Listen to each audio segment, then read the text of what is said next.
Ooh.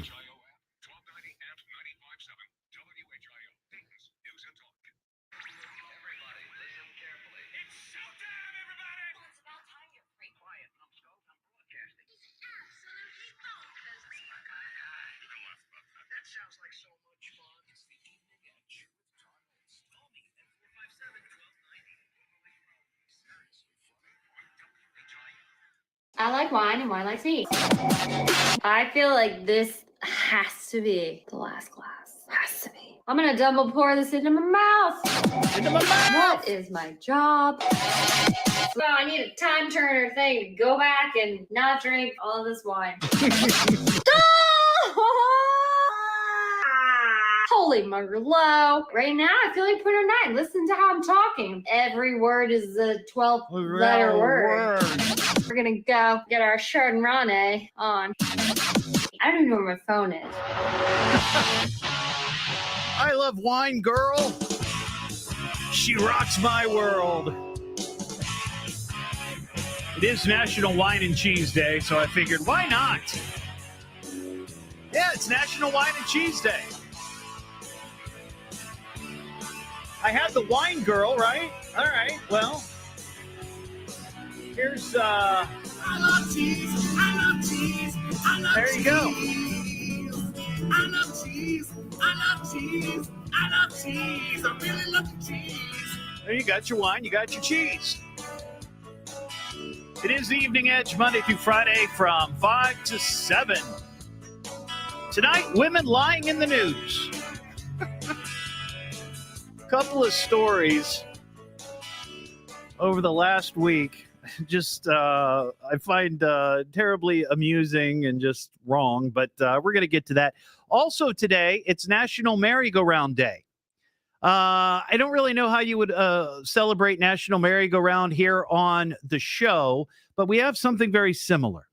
If you are going through some sort of angsty period in your life and you're really upset and you feel like you need to throw a tantrum, we have the Carousel of Hate. And what you'll do is you'll call in. You say, Todd, I need the Carousel of Hate. I'll get it running. And I just let you go off. You just rant your heart away and get it out of your system. Because nobody needs to be carrying around that kind of angst. I'm here for you. I am here for you. So, if you want the Carousel of Hate, by all means, give us a call. You are a stupid Starting idiot. with From upbringing, parents are probably idiots too. idiots. Wake up, idiot. Silly dilly dilly, yo. I'm an idiot. Yeah, that's true. Well, I'm always looking for idiots in the news, and this week there were a couple of doozies. This one has been sort of in the news. I haven't talked about it too much, but finally today we get some, I guess, resolution, if you will. Did you follow the story of this woman who went missing in Alabama? This was a couple of weeks ago. She's 25. Her name is Carly Russell. So she called 911 a couple of weeks ago and said, I see a toddler on the side of this highway. So she's out there. She says she sees a toddler. And she's going to pursue and try to save this toddler. But then she goes missing herself. Disappears. Nobody knows where she's at.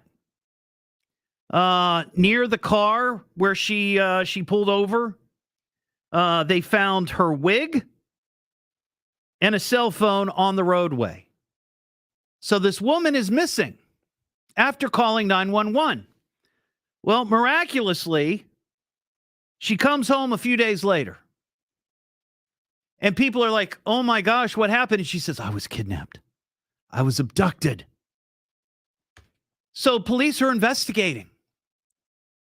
This woman out there on the highway sees a toddler, calls 911, goes to try to help said toddler, disappears. And she says she was kidnapped. Who did this? Who did this to this woman? What about the toddler? Where'd the toddler go? Well, it turns out it was all fabricated, that this woman decided, for whatever reason, I'm thinking that it was a desire for the spotlight. That's what I think. I think that she wanted some attention because the pictures that they showed of her sort of looked like those Instagram photos you would see of young women who are trying to pose and be sexy, and they want their attention. You know, like they stand sideways, one leg is sort of bent, kind of on their toe, hands on their hips, turning sideways, looking side-eyed. You know what I mean? That kind of thing. And whenever I see somebody like that, I always think, oh boy, they love the spotlight. They want to be a star or a celebrity, right? And some people are willing to do whatever it takes to get into, you know, that kind of line of work. Maybe they hope to become a reality star. Who knows? So this woman, complete fabrication. At this point, they haven't filed any charges. Now, that could have changed sometime today. But there's got to be charges for this woman. You can't fabricate an abduction. You just can't do it. So that's the first one. The first idiot of the week. The second idiot of the week. This could really encompass a lot of people, but that were involved in this video. So everybody knows the Powerball, right? Everybody knows there was a winner drawn finally this last week, and somebody won $1 billion. Well, the mini mart that sold the ticket is located in downtown Los Angeles. So the next day, all these TV crews show up. They're there because they want to interview the mini mart owner. Well, it turns out the mini mart owner had no idea until he pulled into the parking lot that morning to open the store that he had sold the winning ticket. He had no clue. He wasn't paying attention, didn't know, hadn't heard the news. So he pulls in and there's all these TV crews there and they're like, oh my gosh, what has happened? Turns out you sold the winning Powerball ticket. So the news is all inside. They got their cameras on. You know, they're filming people. Oh, this is who won, blah, blah, blah, blah, blah. And while all the cameras are there, they're all recording, some of them live on the air. This happens. Why is this woman overcome with emotion? Does she hold the winning Powerball ticket worth more than $1 billion? Hey, wait. Can we talk to you for just a second? Hey, wait a second. Hang on. Honey, I can't. I'm scared. Are you sure? Are you sure? So this woman, while all the cameras are rolling, runs into the store and starts screaming and yelling that she's the winner, that she bought the ticket. Woo, I won. And she starts hugging everybody and she's crying. And everybody's like, oh my gosh, this woman, and then just as quickly as she came in and got everybody's attention and got on TV, she quickly exits, hops in a BMW and drives off. Well, guess what? Shockingly, she wasn't the winner. Someone else looking for a little bit of spotlight saw her opportunity, saw a bunch of camera people out there. They'll put anything on the news, you know. Saw her chance and made a scene. And then it was like, oh, who was that? Who was that? Do we have a winner? And I think even maybe Inside Edition reported, like, oh, this is the winner. Who is she? Who's this mystery woman? You know, not real.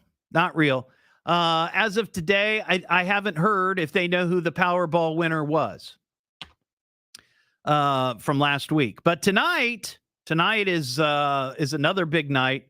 It's the Mega Millions, and I think it's up to over 800 million. Is that the last I heard? Something like that. So maybe somebody will win it again, win it here in Ohio, It'd be nice if it was someplace local, because in an effort to try to get publicity for my show, I would show up there. I'd run in, screaming, yelling, crying, hugging people, telling people that I won. Why not? It worked for her. It's the Evening Edge with Todd Hollst. Call Todd now, 937-457-1290, or message him at Evening Edge Todd. Locally grown, seriously funny on WHIO.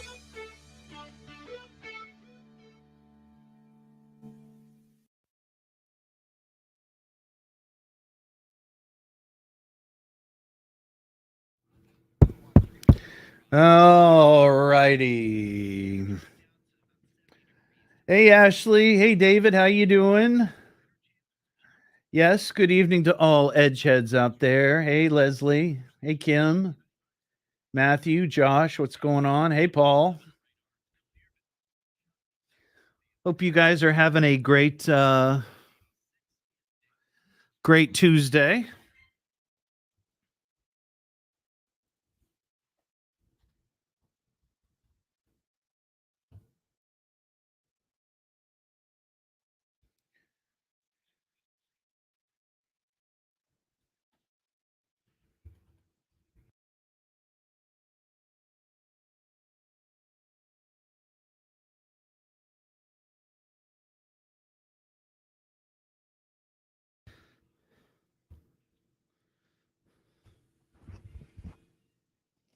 Matthew, you're too kind. You are too kind.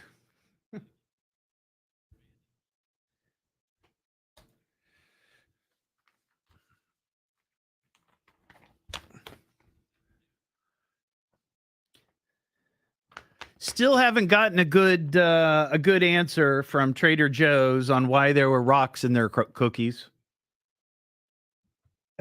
We're going to talk about that again. See if we can get any decent ideas. This needs to be a 60 minutes investigation, I think. Cookies and rocks. It's not a new flavor.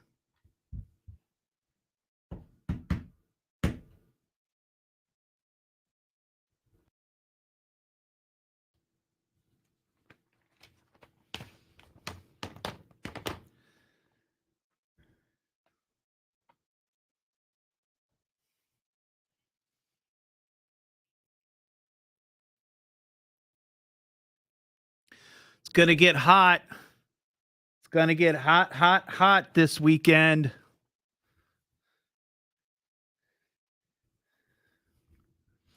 Smoking.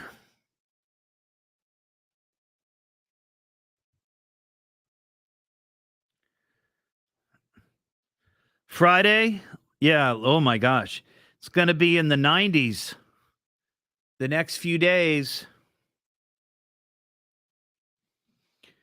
93 on Friday. 93 hot rockin' degrees. Woo!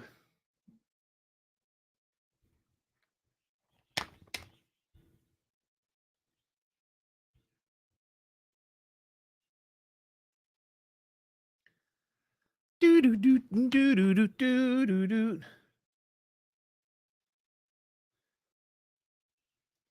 Oh, we have tickets to give away.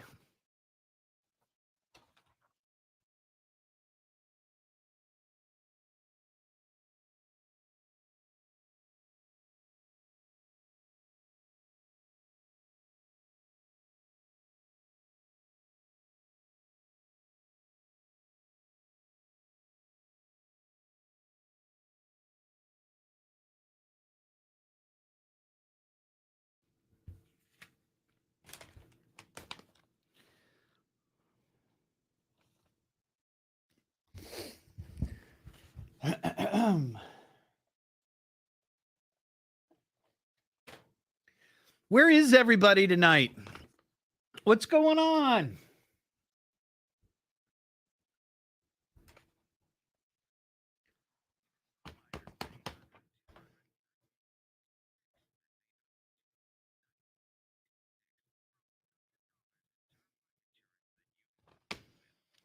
Can anybody hear me? Can you hear me?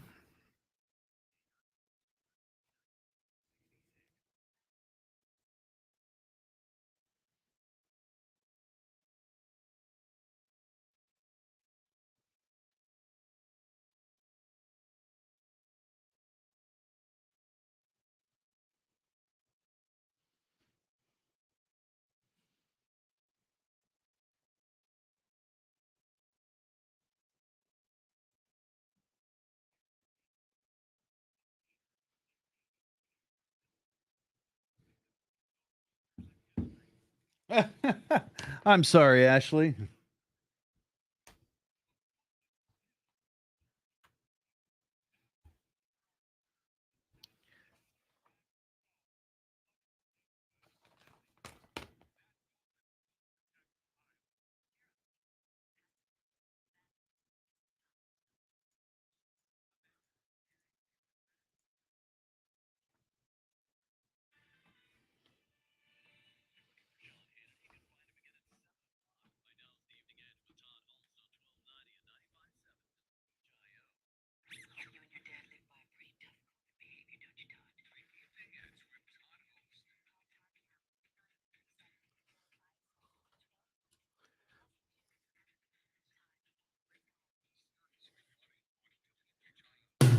Back here on the Evening Edge, Monday through Friday, 5 to 7. I forgot to mention at the top of the show that we have tickets to give away for the Dark Star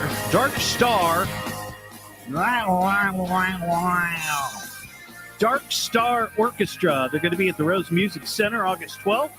They are a Grateful Dead tribute band. World-renowned, critically acclaimed, one of a kind. We're going to give those tickets away probably next hour.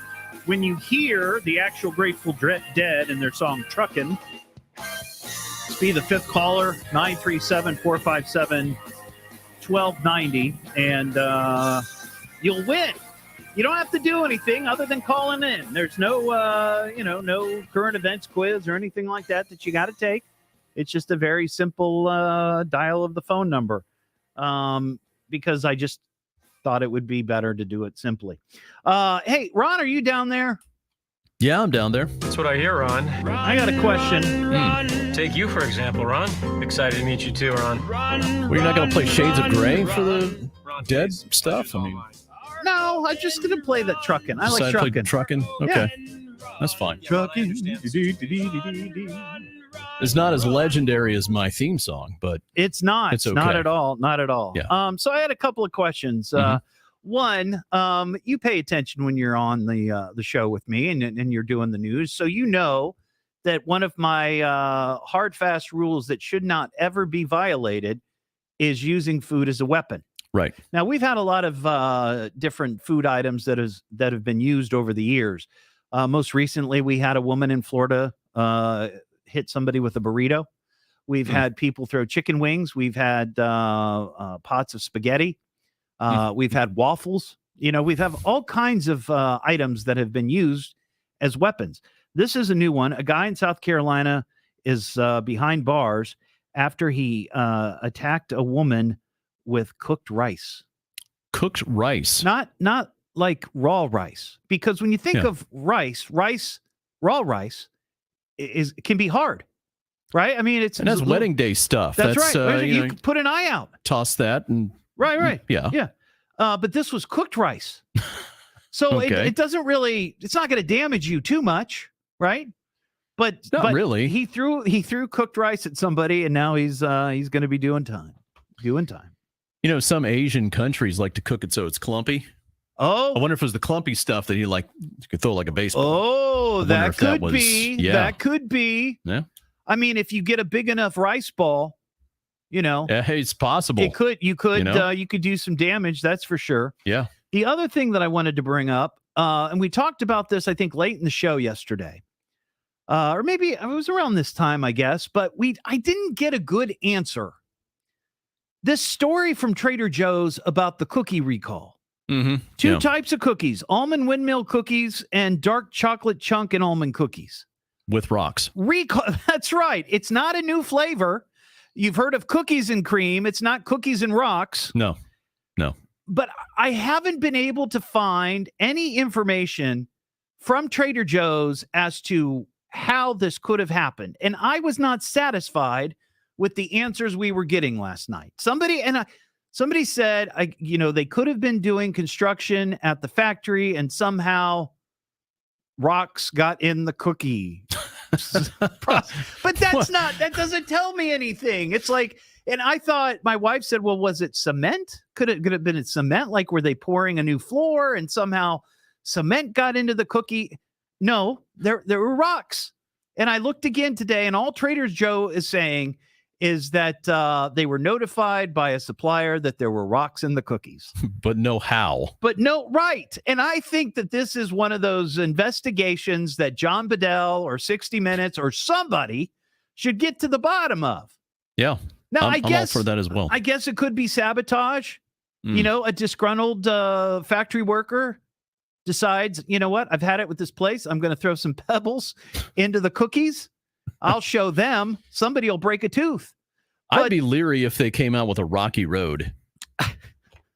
Just saying. A rocky, yeah, with actual rocks. Yeah. But I would love to get anybody's take. Maybe you've got a better idea as to why there are cookies or rocks in the cookies. It doesn't, the idea that there were construction workers nearby and just somehow the cookies got contaminated. I'm not buying that. I've never worked at a cookie plant, but that doesn't sound right. This wouldn't happen with those damn elf Keeblers or Keebler elves. Never. Right? No, it wouldn't. Never. It's the Evening Edge with Todd Hollst. Call Todd now, 937-457-1290, or message him at Evening Edge Todd. Locally grown, seriously funny on WHIO.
All right.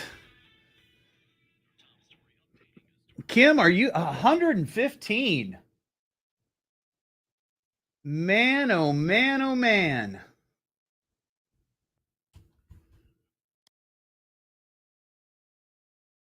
I don't think it's not the heat, really, that bothers me. In fact, it's not even so much the humidity. I'll tell you what bothers me. It's shirtless fat guys.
Yep, they do, Ashley.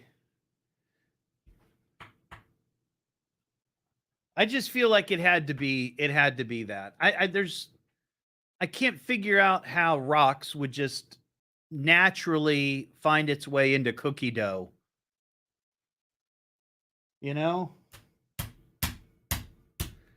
That makes no sense.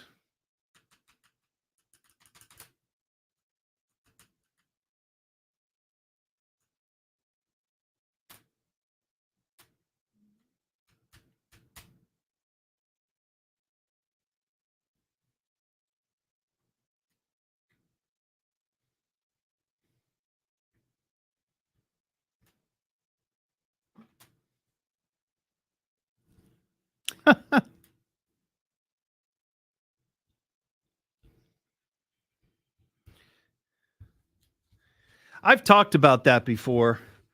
Like, have you ever sabotaged a former employer, somebody who fired you?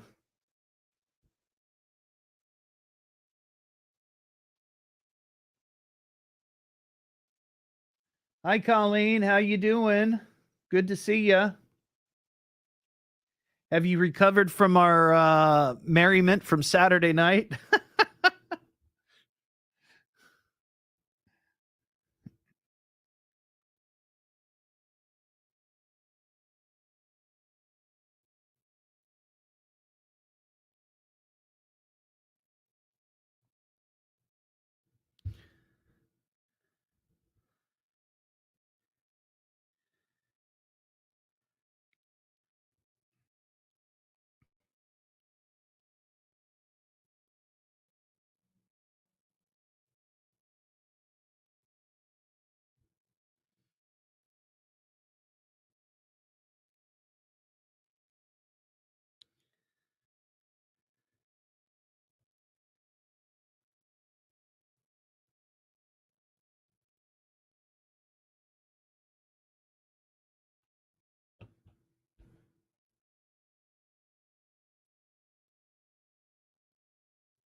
Derry, the 20, what is that? The 24th?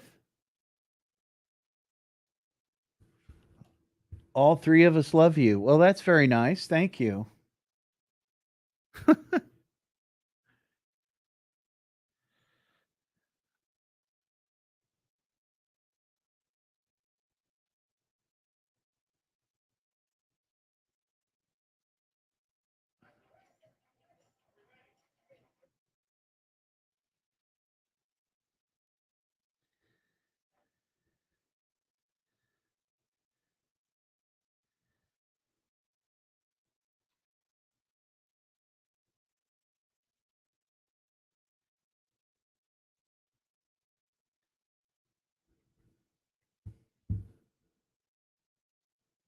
Oh.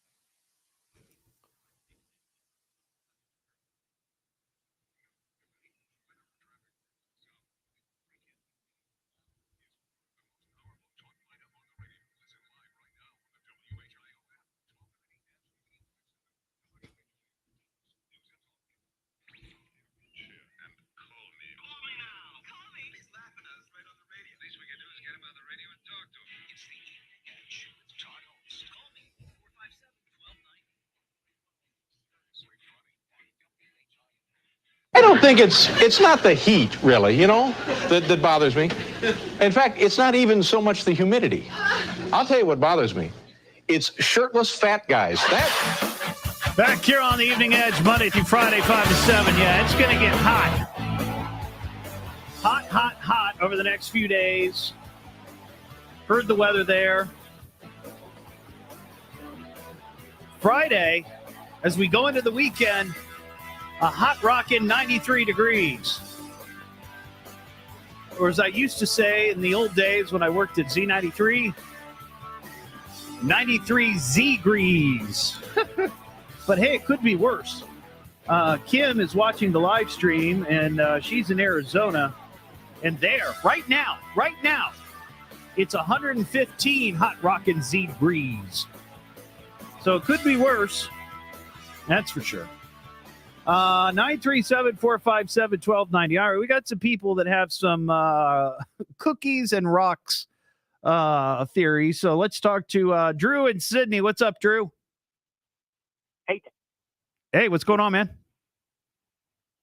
Hello, Drew. Drew? Hardening process. Can you hear me? You're kind of fading in and out. Hang on the line. Yeah. Why don't you pull over? Hang on the line. I'll be right back to you. Hold on. While he gets situated, let's talk to Joe in Greenville. What's up, Joe? Hey, buddy. How's it going? Good. Hey, not bad here either. Hey, so here's the deal. This is what I think. Let's say, and I've worked in food production before in factories back in the day when we were kids, you know what I mean? Right. Nonetheless, perhaps rocks got stuck between their hopper dumper, like their ingredients. Maybe they had it outside and it got stuck between the hopper and the forklift forks, if you will. And when they dump their ingredients in, that's my speculation anyway. But would they have the ingredients of cookies outside sitting somewhere? It's possible. I wouldn't want to eat those cookies then. They could have took empty product outside and brought it back in, filled it back up.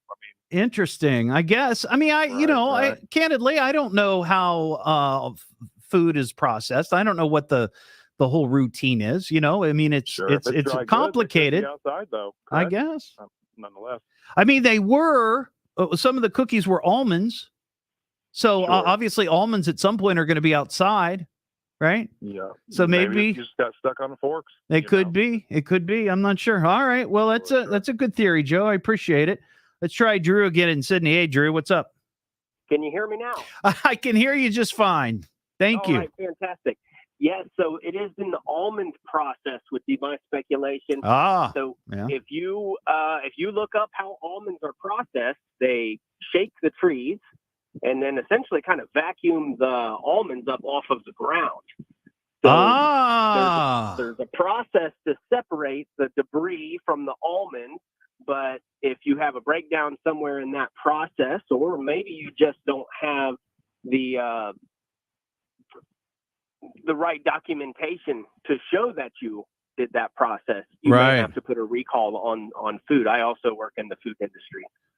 Well, that could very well be the case, because that makes sense. If you shake the trees and it's got to land on the ground, and maybe something just failed in that whole process. But from what I understood, the stories that I saw, that they actually found rocks in some boxes of cookies. So, I don't. They made it to the shelf, I guess, but hopefully nobody choked on a rock. That's for sure. Right. All right, Drew, I appreciate your call. Thank you. That line's open, 937-457-1290. Now that makes sense. See, this is what I'm talking about. Last night, we had some people who were making conjectures about construction crews. That just didn't seem right to me, but that makes all the sense in the world.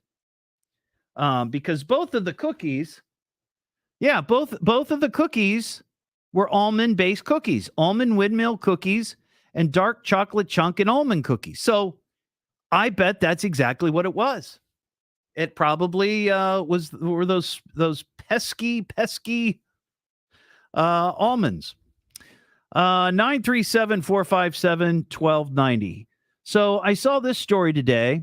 The U.S. Census Bureau, every year, they do an American community survey.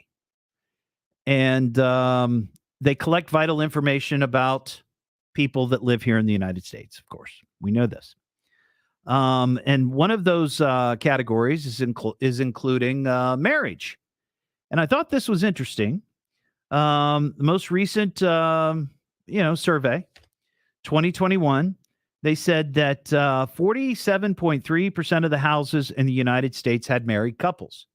So we're almost at half, which is, kind of good, I guess, maybe. The demographics of these couples change state by state. Their surveys found that people in the Midwest are not just more likely to be married, but also more likely to be married younger and longer compared to the rest of the United States. On the other hand, the West Coast, Northeast, and Florida have higher proportions of same-sex couples and later median age of first marriage. So I thought this was kind of interesting. The median age for people getting married in Ohio is 29.35 years. So most people in Ohio who get married first time, nearly 30. I got married the first time at the tender age of 23, which was a very, very bad idea. In fact, that is even younger than the lowest age in the United States. The youngest age of marriage in the United States is Utah, and that's 25.8 years old. Now, you can make the argument, and there's probably validity to it, that many of them are Mormon, and they get married young, which I was when I was 23. So that makes some sense. The second time I got married, I was 43. So I waited another 20 years before I walked down the aisle. But I thought that was kind of interesting. And the question that I was going to ask is, I bet older folks, older generation, boomers, maybe some Gen Xers, but boomers for sure.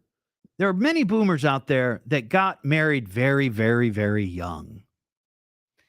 And I'd be curious to know if you feel like, looking back, and this could go also for Gen Xers as well. I mean, I'm a Gen Xer. I could look back and say, boy, oh yeah, I got married way too young. Did you get married too young? Even if you might be still married to that same person, and if you had waited, you'd maybe still be married to that person that you love, hopefully. But would you have waited? Because I've had this discussion with friends and family and young people who get all aflutter in love when they're in their early 20s and they just can't wait to get married. And I try to tell them, I'm like, look, you don't have to get married. You're still trying to figure out who you are. You're still in your 20s trying to have fun. Right? Why saddle yourself with that kind of responsibility at such a young age? And what I've heard is that people are actually waiting until they're older to get married, more so now than ever. So I'd just be curious to know if looking back on your life, you feel like you should have waited. It doesn't mean that you wouldn't be married to the person you married, but you just waited instead of being in such a hurry. Now, I have friends who got married like right out of high school, and they're still married, and that's great. But I just wonder how challenging it was in those early years when you're still practically a kid. I'd love to get people's thoughts on this. 937-457-1290. I mean, Ohio kind of finishes right there in the middle of the pack. There's a lot of states that sort of have the average of 29 years, and they're all close to us. I mean, West Virginia, Michigan, lots of states in the Midwest, Wisconsin, Colorado, places like that, Georgia.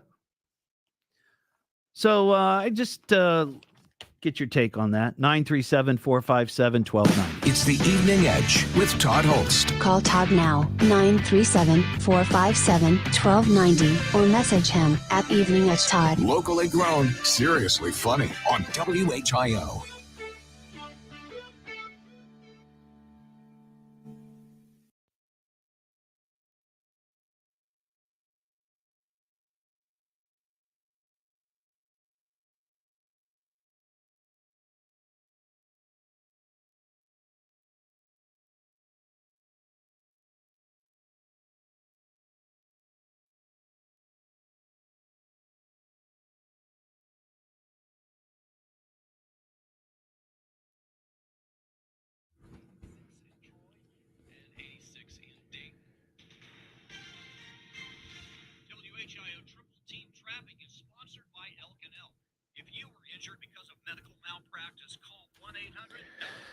Well, here's the thing. I'm not saying that you were wrong to get married. If you got married at a young age and things are going strong, that's awesome.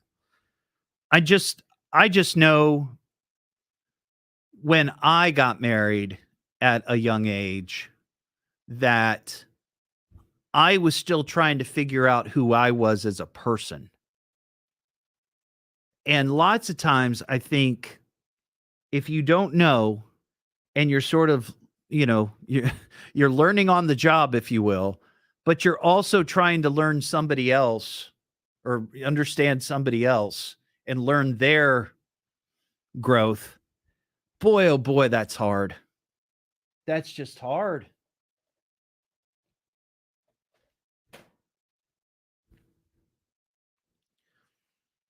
I think it's very challenging.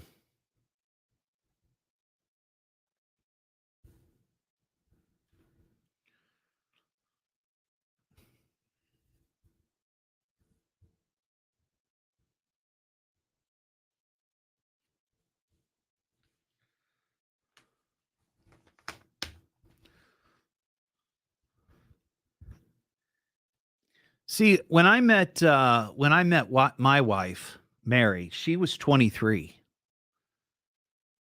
And I was 13. I am 13 years older than she is. But we didn't get married until she was almost 29. Because, she still had a lot of growing to do. And I did too. I was a bit of a late bloomer. That's for sure.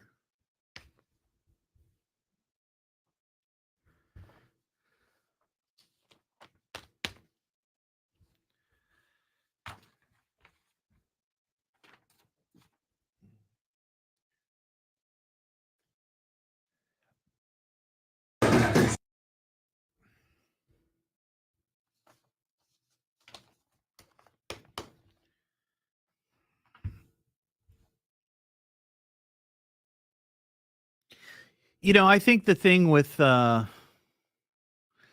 getting married, looking back, I feel like, and I've heard this said for people who are going to start dating, that especially you reach a certain age, if you're really starting to look for a partner, like a life partner, and you're not just dating for fun, it's like you want to be your best when you meet that person. You want to be at your best.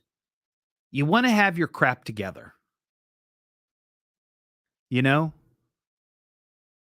want to know who you are, what you're about, what you're what you feel is important. And then you go and try to find somebody who will complement that. But a lot of people just they don't want to put in that work. They don't want to put in the self-work.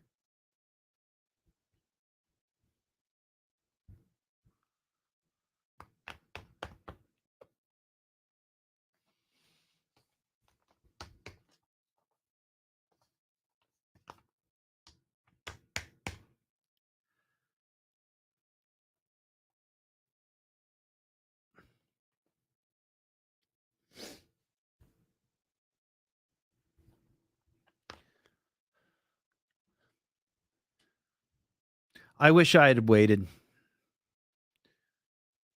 I wish I would have waited. It would have, it certainly would have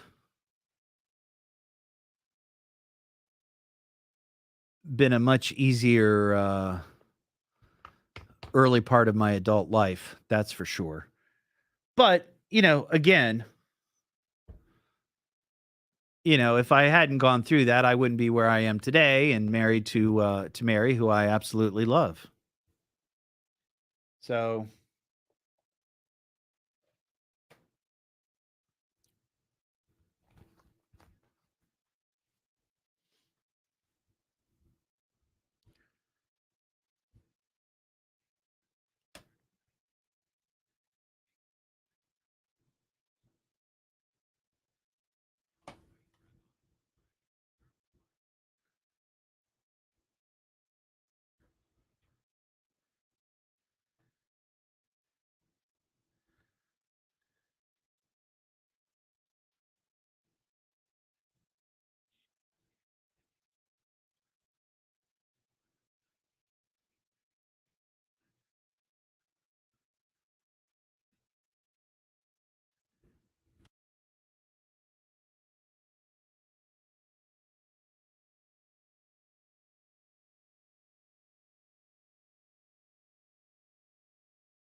Guinness World Records America. I'm setting a new world's record. He's setting a new world record. New record. Ooh, this may be a new world's record. A new record. World record. You're looking at a guy who's going to set a new world record. A new record. That's another world record. Back here on the Evening Edge, Monday through Friday from 5 to 7. You know I love my world records. I actually talked to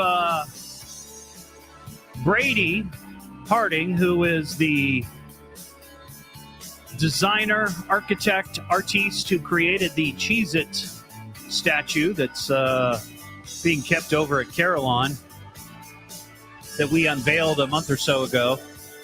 He told me he's thinking about applying for a world record for the world's largest Cheez-It. I love it. Love that idea so much. I said, well, if you go through with it, you know, you got to let me know because we'll certainly talk that up on the show. But I saw another world record potentially may have been set. And I can't imagine trying to do this. Now, it doesn't have to. I mean, first of all, it does require some physical stamina. There's no question about it, 100%. But what this guy accomplished is pretty remarkable. His name is Alistair Brown. He's 45, and he lives in Northern Ireland. And on July 16th, he started his attempt to try to break the goal of drumming for 150 hours straight. Here he is. Drumming to Queen.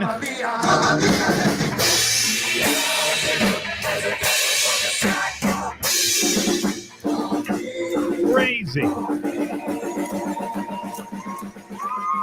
So the current record was 134 hours and 5 minutes. Non-stop drumming. And basically, he had like a playlist of songs that he can drum to. And he just, they hit play and away they went. So for a number of days, do the math, he accomplished it. 150 hours of playing the drums. Can you imagine the headache that people nearby who were with him the vast majority of the time must have endured? That is just crazy. 150 hours.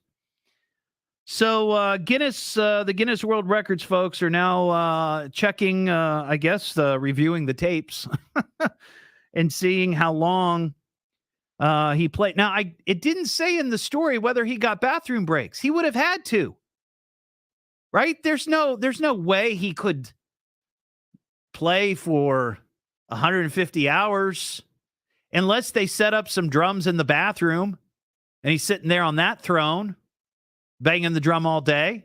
I guess it's possible, but that's pretty remarkable. The Evening Edge with Todd Hollst. Call Todd now, 937-457-1290, or message him at Evening Edge Todd. Locally grown, seriously funny on WHIO.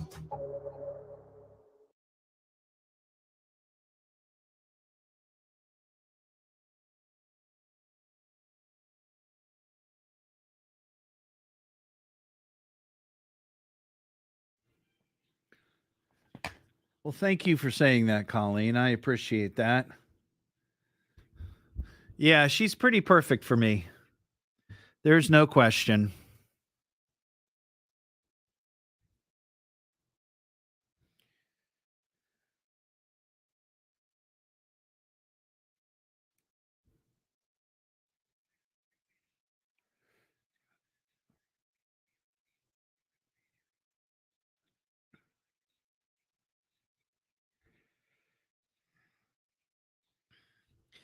You know what? Why we're so good together we've joked about this, is that I'm a bit childish for my age at times, and she's a bit more mature for her age.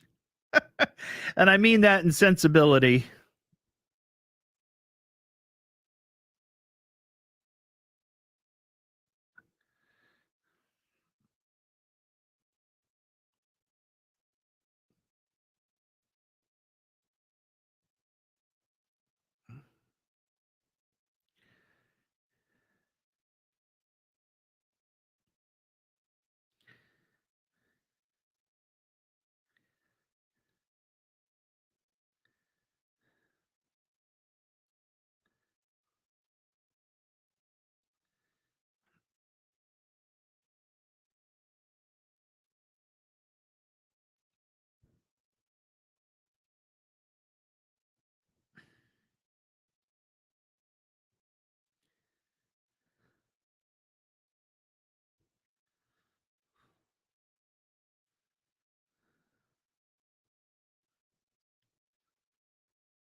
Well, I can tell you that I was not the same person at 23 as I was when I married Mary. That's for darn sure.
You'll eat a detective.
I'm William Shatner. I've done a lot of things in my career, but this takes the cake. This is so cool. You, Todd, today, it's all about you. This is just a big fat excuse for me to say hi to you. Hi. It's exciting. It makes me want to celebrate. Makes me want to get up out of this chair. Makes me want to sing. Makes me want to dance. Makes me want to shout. Kick my heels up. Throw my hands up. Toss my head back. No, really, people should be shouting your name in the street. Come on now, sing that Sing that song. Sing it out loud. Yeah, boy. Yeah. You make me wanna.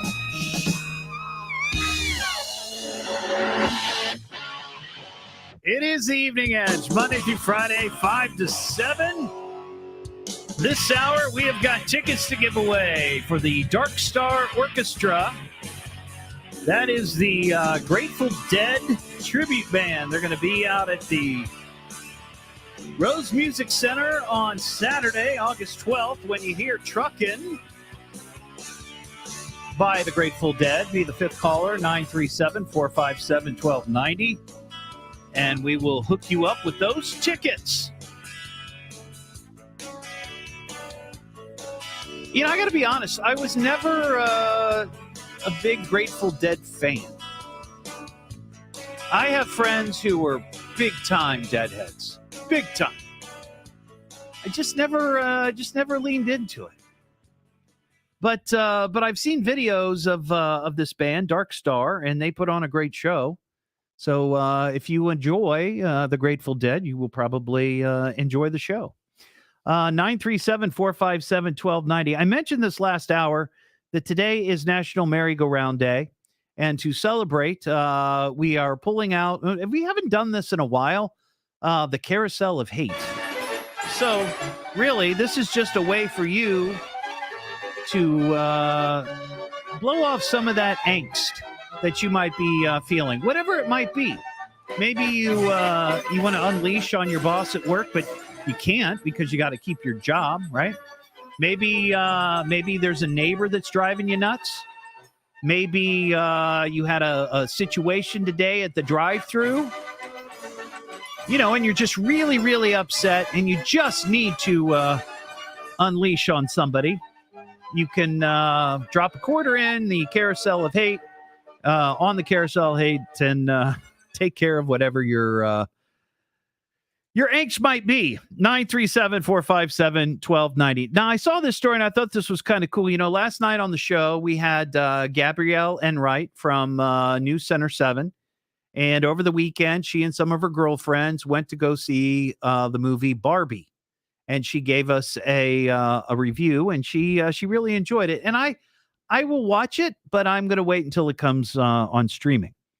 But I thought this was a really nice story, and it has to do with the actress who plays Barbie, Margot Robbie. Now, if you don't know who Margot Robbie is, besides being Barbie, Margot Robbie was in Once Upon a Time in Hollywood, Quentin Tarantino's last film. She was also, and really sort of became a household name when she was in The Wolf of Wall Street. And she was fantastic in that movie. And she's been in some others, but she's really sort of come into her own over the last 5, 6, 7 years.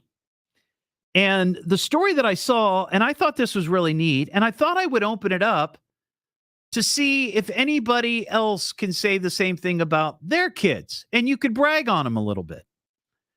Margot Robbie told CBS Sunday Morning that when she was growing up and she was, starting her career, trying to become an actress, it's tough being an actor. Many of them, they live hand to mouth, they don't make a lot of money, especially if they're doing small roles or they're on, doing theater and things like that. And her mom was always there to support her, to the point where her mother at times would take out money from her mortgage right? She'd get a loan on her mortgage and lend her daughter, Margot, the money to live because she had this dream that she wanted to be an actress, and her mother supported that. Well, now that she's made it, and apparently I saw this figure for appearing in Barbie, she earned $12.5 million playing Barbie. The first thing she did was pay off her mother's mortgage. Is that not just amazing? She says she kept working, steadily building up her earnings. She stayed focused on her goals. She kept careful track of every dollar that her mother gave her, writing it all down. And one day she said, I made enough money. I just paid that whole mortgage off completely. I was like, Mom, don't even worry about it. Mortgage taken care of, doesn't exist anymore. That's pretty good. That is pretty good. And I thought, well, there's probably people out there whose children maybe did something like that. You know, paid off a mortgage or bought them a house or maybe a car or whatever. That's pretty remarkable. And I thought this would be a good opportunity to brag. If you wanted to brag on your kids, if you don't mind sharing, why not? 937-457-1290. I saw this over the weekend, and it came up because over the weekend, a friend of mine asked me about going on cruises, if I was a fan of going on cruises. And I've only been on one cruise in my life, excuse me. And I talked about this, I'm sure, before, but it was the worst experience ever. Absolutely hated it. I got some sort of food poisoning. I was claustrophobic. It was just, I didn't like being in the little cabin because I was with my mom and dad and sister. We didn't have some big promenade suite or whatever, like on the Love Boat. It was a smaller cabin. It was nice, but it was small. And I felt very, very claustrophobic. And then, of course, I got sick. And then I was just like, I'm never going to do this again. This is not for me. Though my wife went a couple of years ago, right before the pandemic, with her mom and sister and absolutely loved it. And she said, well, I'd like to go on a cruise with you. And we've gone back and forth about this. But over the weekend, a friend of mine asked me about going on cruises. And I said, I don't really have an interest. He and I are like-minded on that. But his wife, I guess, is interested. So maybe we can hook those two up. And his wife and my wife can go on a cruise. And he and I will go do something else. But I saw this story yesterday. And this was on a Carnival cruise line. This is on the ship, the Carnival Elation. Apparently on Sunday, some guy jumped off the ship. They're out in the ocean, and this is a trip between the Bahamas and Jacksonville, Florida. Sunday afternoon, a man who had been traveling with that passenger contacted the crew because he couldn't find him. Looked all over the ship. Now imagine that. Going through this gigantic ship, trying to find one person. Cell phones don't work, right? Well, once they got word that this guy was missing and they couldn't find him anywhere, somebody had the bright idea of, hey, let's look at the security footage. So they review the security footage and they see that at some point Sunday afternoon, this guy just jumped off the ship. And you wonder, it's like, was this planned all along? Like, I'm gonna pay for this cruise. I'm gonna go with a loved one in my family, and while I'm out at sea, I'm gonna jump off the ship. Last month, I remember this story. There was a 42-year-old woman who fell off a Royal Caribbean cruise ship while trying to take a selfie. Now that's stupid. But at least that's an explanation, right? Trying to take a selfie. Whoosh. 4 other male passengers in the first part of 2023 went overboard on various cruise ships. At some point, maybe they're just going to start putting safety netting up like they have at the ballpark for foul balls and bats. So it doesn't go flying into the crowd. They're going to have to put safety nets up around the railing of the ship. But that's nuts. Well, finally, I guess yesterday they looked for this guy for a good day or so. Combed 1,300 miles of the ocean and no sign of him. So sadly, they had to call off the search. But that's a heck of a way to go. Especially, I mean, if it was intentional. To pay all that money, you get out there on the ship with your family, and then you just jump. It's nuts. It's the Evening Edge with Todd Hollst. Call Todd now, 937-457-1290, or message him at Evening Edge Todd. Locally grown, seriously funny on WHIO.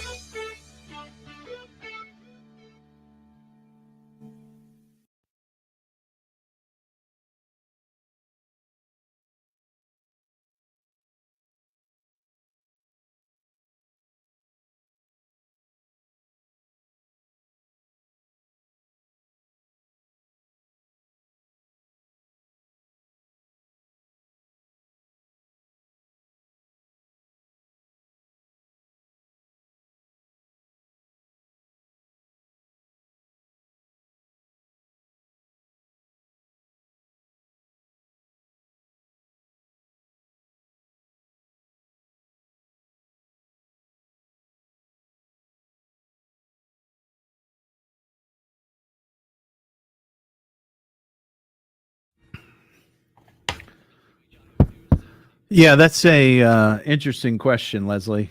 It just seems odd to me. I know that people, if they are in that frame of mind, it's very, very difficult, you know. I totally get that. I know people who have taken their own lives, and it's awful. But that just seems, you know, go on this vacation with your family, your loved ones, a partner. I don't know.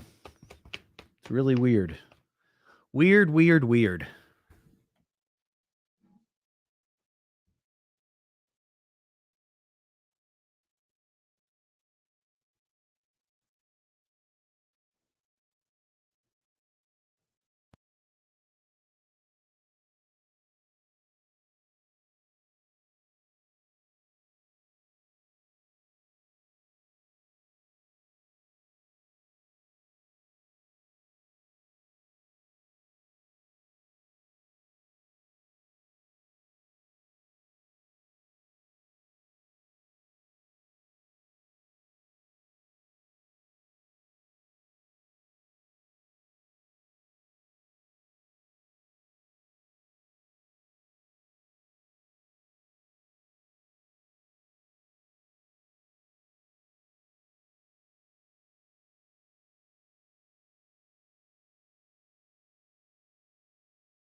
Back here on the Evening Edge, Monday through Friday from 5 to 7.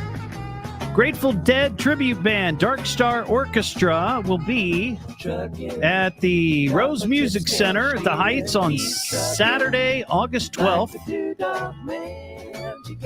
If you would like to go to the show, just be the fifth caller at 937-457-1290, and we will hook you up with those tickets. Back here on the Evening Edge, Monday through Friday, 5 to 7. Do you remember the video game Space Invaders? I'm sure many of you do. Over the weekend, I was reminded, because I think I've talked about this before. My wife, Mary, and I, we were at Menards, like we are every weekend, because we have a standing reservation. And in one of the aisle crates, they had a bunch of box games, and there was a Space Invaders box game. And I almost bought it because when I was a kid, I loved Space Invaders. Loved that game. Had it on Atari. In fact, I think we have the music for. Well, there was a song that came out at some point in the 80s called Space Invaders. Here it is.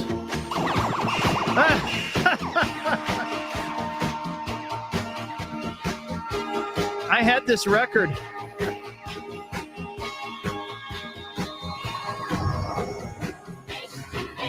Not a great song, but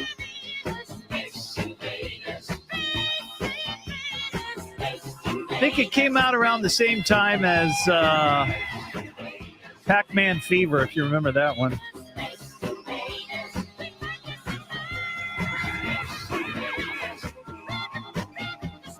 Yeah, not a very good song. But I was reminded, not just because of the box game, and I thought about getting it, and I thought, okay, well, maybe we'll try to figure out, is there a way that we can incorporate the box game of Space Invaders on the show? Because remember, we had Radio Battleship, where we were playing Battleship, blowing up Chinese balloons a while back. I didn't get it, though. But then just now, sitting here during the commercial break, watching Channel 7, there was a commercial for the Ohio Lottery. And apparently there is now, and I've never seen it, a scratch-off game called Space Invaders. Where you, I guess, I don't know, you try to blow up the ships. And if you blow up 3 ships, you win? I don't know. I'm not sure how it works. I'll have to figure it out. Maybe I'll pick up one of those tonight on my way home when I get my Mega Millions lottery ticket. But that I thought was funny, a Space Invader scratch-off game. It's the Evening Edge with Todd Hollst. Call Todd now, 937-457-1290, or message him at Evening Edge Todd. Locally grown, seriously funny on WHIO.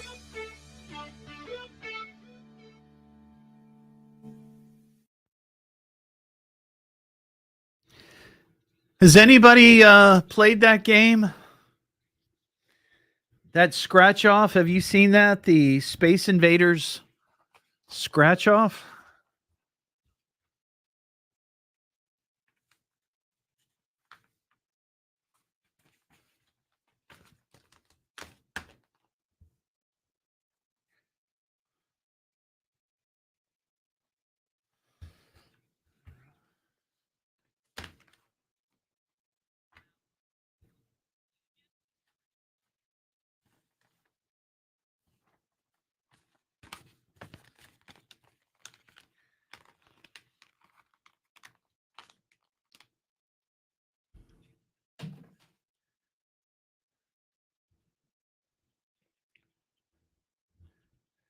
Leslie, I don't know if you were listening to the show at the time, but I think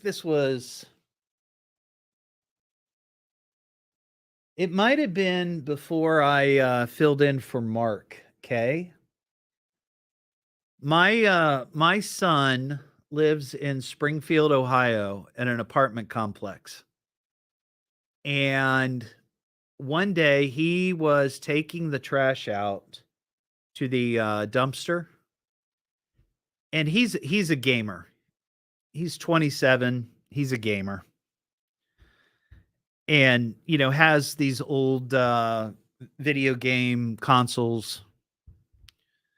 But anyway, he was throwing the trash in the dumpster, and something caught his eye inside the dumpster, and it was a box from an Atari 2600, like an original box.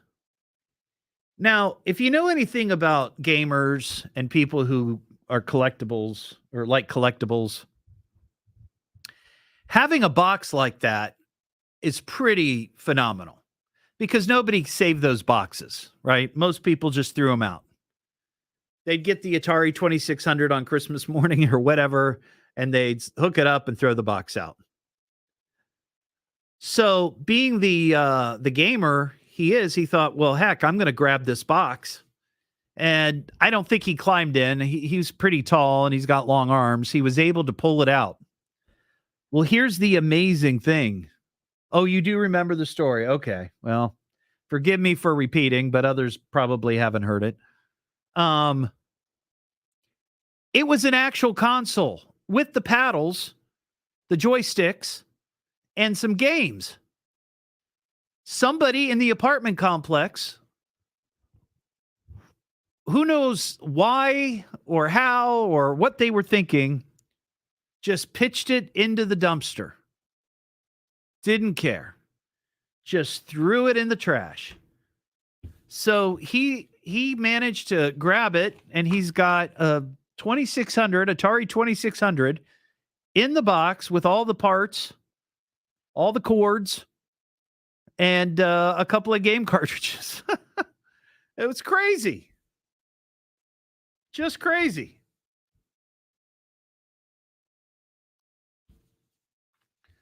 Remarkable for sure.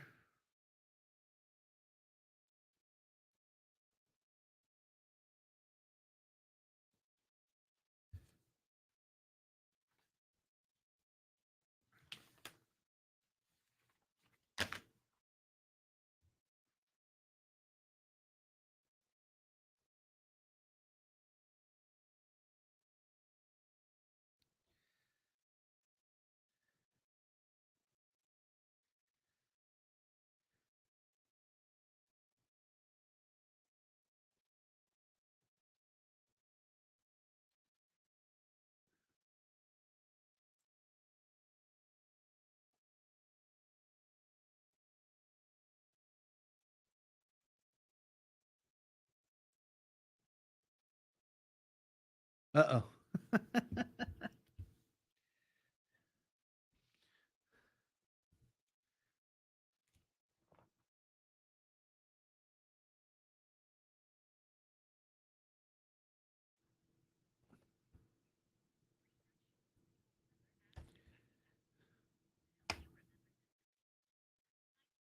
It worked. Yeah, Renee, it worked completely.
Back here on the Evening Edge, Monday through Friday, 5 to 7.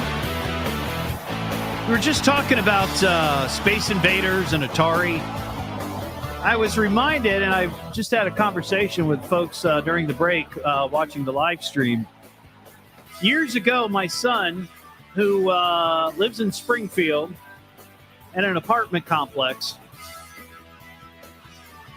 took the trash out one day and looked in the giant dumpster and saw a box from an Atari 2600. And he's a gamer. So he reached in there to get the box because that's one of those things. If you're a gamer, you want stuff like that. And he reached in, he pulled it out, and the console and the joysticks and the paddles and a couple of cartridges were actually in the box. Somebody had just decided to ditch it, just throw it out for whatever reason, probably out of spite. You know, if I had to guess, it was probably a roommate of someone, and that roommate was tired of that someone and said, I'll show them. I'm going to throw all their crap away. And then someone mentioned, Rod, great idea. We could do this for the rest of the show, or we could also do it tomorrow. He says you could probably do a whole show on what things of value people have salvaged from the trash. I bet, yeah, that would be interesting. I'd love to hear some of those treasures, stuff that you have just found in other people's trash. 937-457-1290. Mike in South Vienna. What's up, Mike? Oh, I was in the car and I heard you talking about yesterday was merry-go-round day. Oh, today? Day. No. I was just wondering if the Indian Lake, old carousel at Indian Lake was mentioned. The Indian Lake amusement park, there was a really big ballroom there that was popular in the 20s, 30s, 40s, the Mills Brothers, all the big bands played there. Yeah. And there was an amusement park close to that, and they had a really old hand-carved wooden stuff, Nobody mentioned that. I was just, today's National Merry-Go-Round Day, and I was giving people the opportunity, if they needed to get some relief from angst, that they could jump on the carousel of hate and just throw a rant, and that maybe would help. Well, it's not quite the same thing, but I hate too many people. But I did enjoy around Christmas spinning the wheel of hose. Oh well, that will return. That will return here at Christmas time for sure. Yeah, well, you could have maybe some Christmas in July with that, Todd. And I know somebody mentioned Christmas in July the other day. I honestly, other than a sale that some store would have, it's Christmas in July. I've never heard of Christmas in July, but apparently it's a thing here in Ohio, and I grew up here. Never heard of Christmas in July. Anyway, the music's loud. Yeah, go ahead. Go ahead. I turned it off. Your Mark K show there on your station, they have a really nice Christmas in July program where they have presents for children with severe medical problems. All right. Well, that's cool. That's a really good deal. Anyway, I really enjoy the show. I don't get to catch it as much you. now. I appreciate it. Thank you, Mike. You have a good one. You too. That line's open, 937-457-1290. I do remember at some point in my life going to Indian Lake with my grandma and grandpa, because I remember having a shirt. And I don't think it was just a gift. I don't think it was one of those, somebody went to Indian Lake and all I got was this crummy shirt. It wasn't anything like that. But, earlier this year, it was probably sometime in spring, we talked to a guy up there at Indian Lake who lives, I guess, on one of the islands. There's some islands in Indian Lake. And he said that he was going to invite me up there this summer for some sort of, picnic or party or whatever. And I was really looking forward to it because I don't remember Indian Lake, really. I must have gone when I was like 3 or 4. I just don't have any memories of it. And I thought, well, heck, I'll go check out this island. I never got the invitation. And he said he was 937-457-1290. We have some animals attacking news. There is a wild side to every animal. Here's something you like when animals attack magicians. Animals took revenge. Animals attack. Craziest animal attack story. You're about to find out when animals attack. Well, we have three bear-related stories, and the first one, this one is pretty gruesome. A woman was found dead following an apparent bear encounter, and this was in Montana on Saturday, west of West Yellowstone National Park. Investigators confirmed grizzly bear tracks at the scene, and the investigation is ongoing. They say bears are present throughout Montana, and the population of grizzly bears have seen a spike in recent years. They say attacks are considered rare at Yellowstone, which averages about one bear attack annually. And a total of 8 people have died from bear attacks in the park since 1872. Well, when you think about it, that's not a lot of people in over 150 years. 8 people in 150 years, bear attacks in the national park like that. More people have drowned in the park, right? I would imagine that.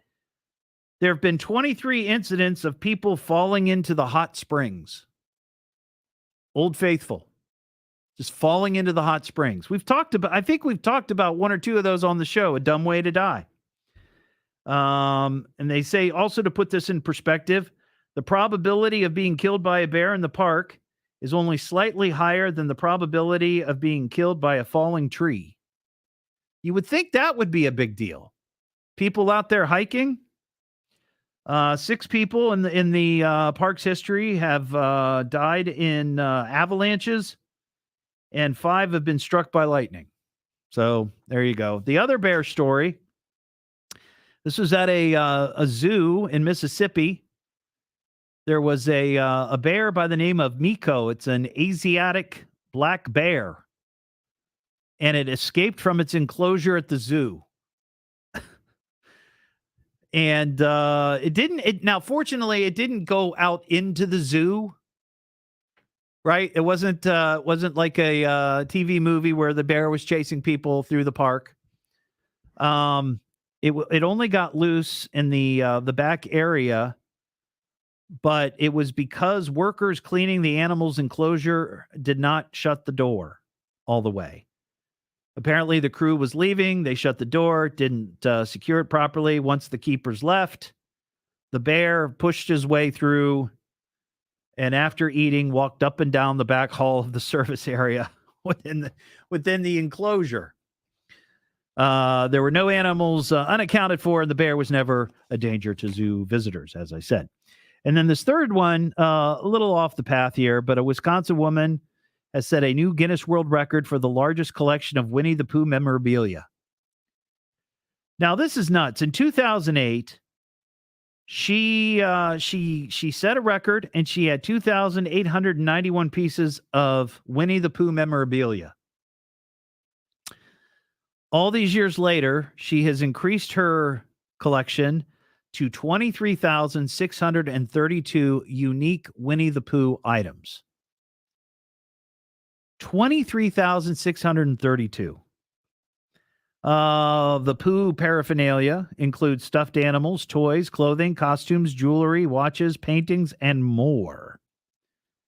She says she plans on collecting for the rest of her life, and when she dies, she's going to donate it to a Winnie the Pooh museum in Canada. So there you go. There's some bear stories.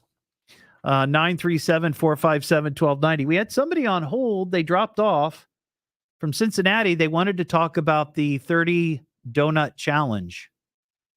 And I don't know if you heard last night's show, but Gabrielle Enright was on, and she happens to be friends with the owner of the Glazed Donut Eatery out there in Xenia, where they're having this 30 glazed donut challenge. Eat 30 donuts in 30 minutes. And last week I was talking to James Brown, and James Brown from News Center 7 said, oh, he could do that. He thought, yeah, I could do that. I love donuts. Never met a donut I didn't like. I could do 30 donuts in an hour.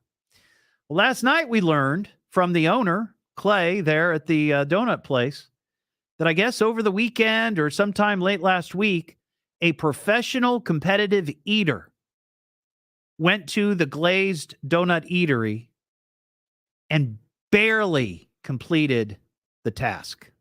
Barely completed. And he said, this competitive eater from Indiana said that was the toughest food challenge he's ever taken. Now, if you know anything about competitive food eating or just food challenges, and there's those TV shows you see, there's, YouTube videos of people doing this. There's some pretty monstrous meals that people try to consume in a certain period of time. I know there's one down in Texas where it's like a huge steak, baked potato, salad, bread, all the fixins. And if you do it, it's free, and whatever the amount of time is. But if you don't, you got to pay for it, and it ain't cheap. It's a little bit like the submarine house challenge and their gigantic submarine.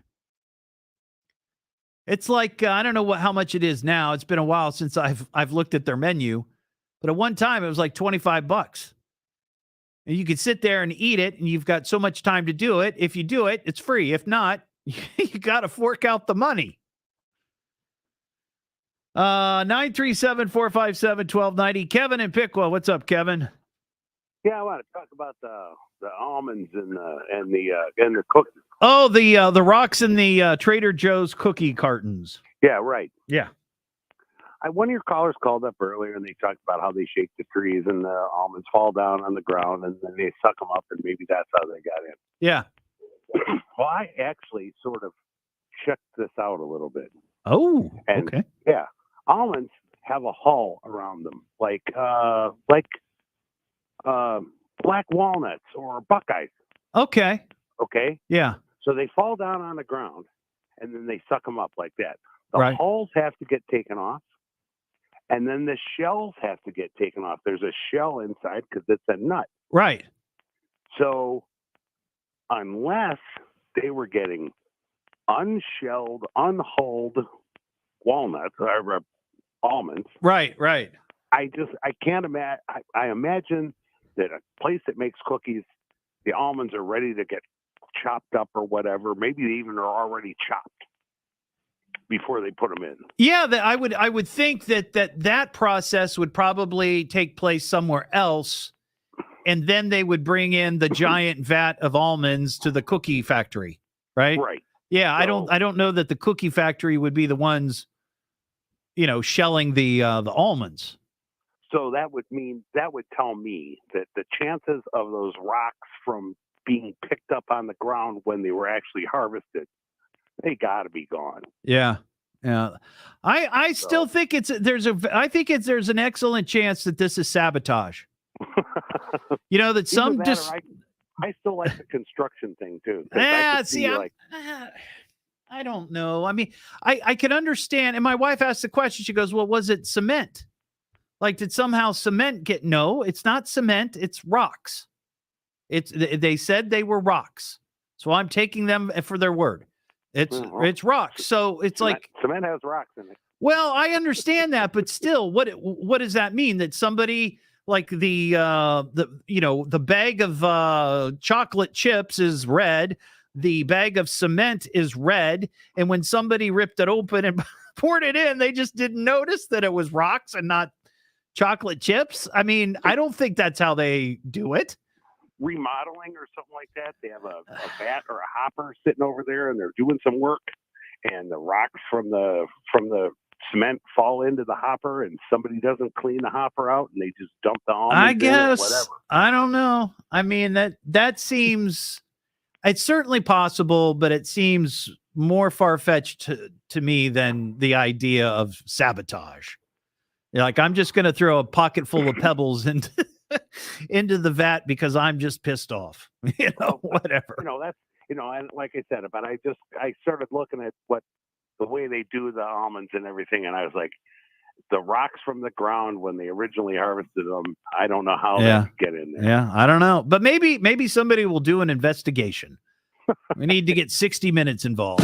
It's the Evening Edge with Todd Hollst. Call Todd now, 937-457-1290, or message him at Evening Edge Todd. Locally grown, seriously funny on WHIO.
Rod, I really love that idea.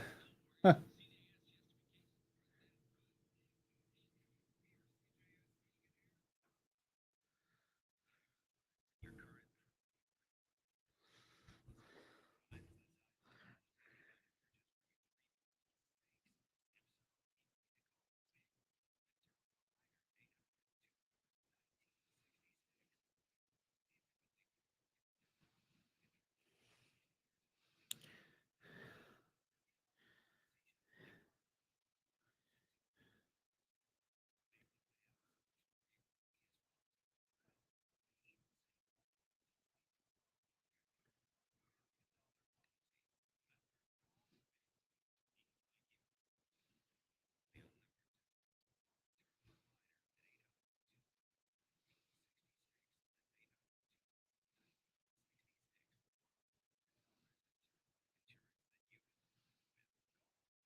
And I'm cooking in the sun.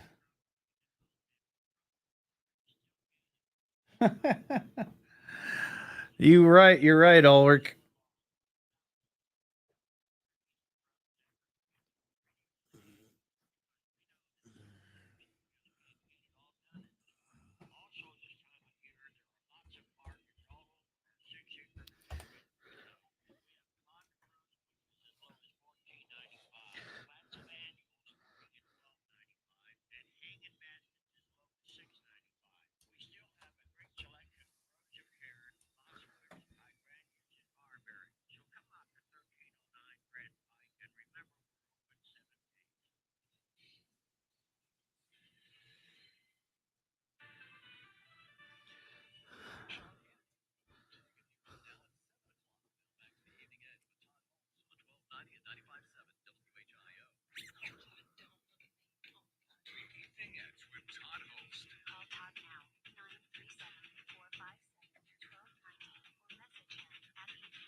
Back here on the Evening Edge, Monday through Friday, 5 to 7. That last segment took a little long, so sorry. We're out of time.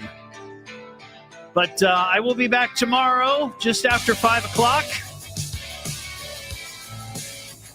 Maybe between now and then we'll get a definitive answer of how those rocks got into the cookies at Trader Joe's. I gotta know. Killing me. Well, have a terrific evening. Don't forget you can get the podcast at eveningedgetodd.com, wherever you find your favorite podcasts.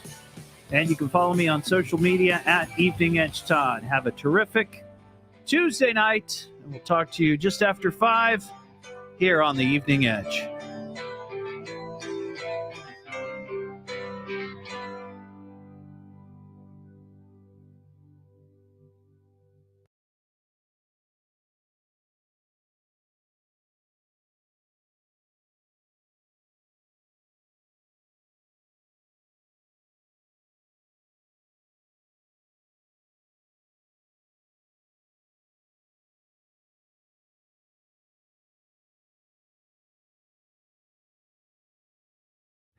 Have a good night, everybody. Thank you. Thanks, Paul. Thanks for listening. Everybody have a great Tuesday night. Appreciate you guys.